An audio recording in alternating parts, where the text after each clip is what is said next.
I am the Tofu Golem. Please enjoy the video. You need immediate momentum. Pick one buyer persona and one compelling offer, then build a single focused landing page. Once done, add a short lead form with 3 fields and install a tracking pixel so you can measure results. Create 3 content assets: an email, a short ad, and a lead magnet. This gets you from 0 to testable quickly. Make sure to label campaigns consistently, because clean data now saves hours later when you optimize and scale. With initial traffic flowing, start structured optimization.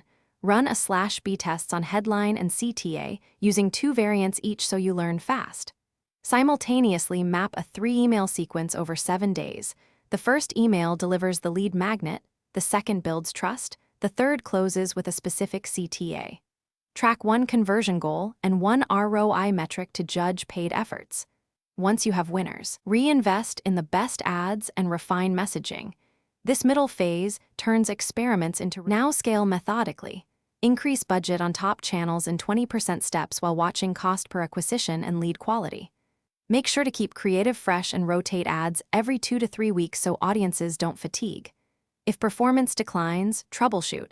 Confirm tracking integrity, test landing variations, review audience targeting, and swap creative. One key tip: always validate the pixel and form data first. Broken tracking can look like a sudden performance crash when the traffic is actually fine. Thanks for watching. Consider subscribing if we helped you today.